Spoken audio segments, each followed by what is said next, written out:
PSR 24 news Maharashtra मध्ये आपलं स्वागत आहे। नाही, तुम्ही शेतकऱ्याच्या मुली आहात, तुम्ही कष्टकरी आहात आणि तुम्ही वारकरी संप्रदायाचा असल्यामुळे तुमच्यावर तक्रार खूप सुंदर आणि चांगल्या विचाराचा आहे। त्यामुळे अडचण शेतकऱ्यांचा जीव गेल्यावर सरकारला जागे ती का? दुर्दैव असं आहे। शेतकऱ्यांच्या शेतात तुम्ही आई पडते, काही कीटकनाशक पडते, तेव्हा सरकारला जाग येते। शेतकऱ्याच्या घरात तेल असते तर मीठ नसते, मीठ असते तर तेल नसते। तेलाला भाव काय 115 रुपये आणि सोयाबीनला भाव काय 3-4 हजार रुपये। शेतकऱ्याला काय पुरू राहिले?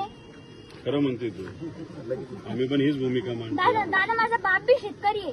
माझ्या बापाच्या घरात तेल असते तर मीठ नसते, मीठ असते तर तेल नसते। वडील आलेत ते नाही, गव्हर्नमेंट शाळेत आहे तुम्ही, प्रायव्हेट शाळा।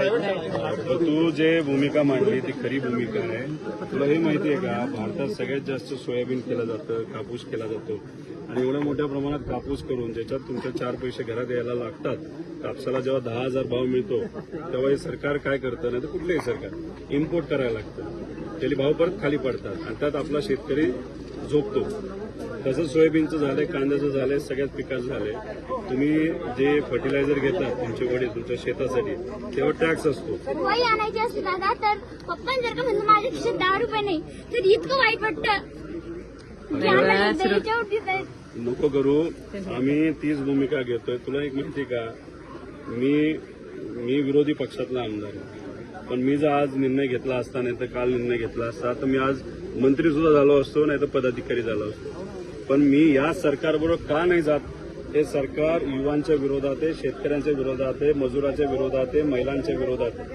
मजुरी जर का करायला गेलं तर लोक त्यांच्या वावरात तर खूपच राबून घेते, पण रोज बी 200-250 रुपये फक्त हातावर टेकवतात मजुराची। आणि दुसरं तुला काय माहितीये का, सरकारला असं मत आहे की लाडक्या बहिणींना महिन्याला 1500 रुपये दिले, आम्ही त्यांच्या उपकार केले, बाकी काही मदत नाही केली तरी चालतं, असं सरकारचं मत आहे। 1500 रुपयात काय होणार आहे का महिन्याला? 1500 रुपये नाही दिले चालते दादा, पण आमच्या मालांना भाव द्या।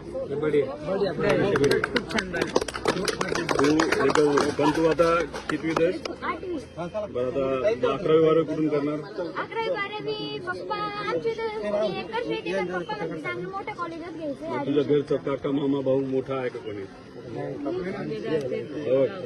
हिचं तू 8वी ना, 11वी जेव्हा जायचं असेल तर बारामतीला शारदा नगर म्हणून शाळा आहे। ही ज्या पद्धतीने बोलते ना, आक्रमक भूमिका घेते, तर उद्या जाऊन ही नक्कीच मोठी, सगळेच बनतील, ही मोठी अधिकारी बनेल आणि ती बनत असताना आमच्याही त्याच्यामध्ये एक सेवा म्हणून काही मदत म्हणून ही जी 11वी 12वी आणि नंतर पण तिला त्याच संस्थेमध्ये जर करायचं झालं तर सगळी जबाबदारी मी घेत आहे, असा शब्द व्हिडिओ काढलेला आहे।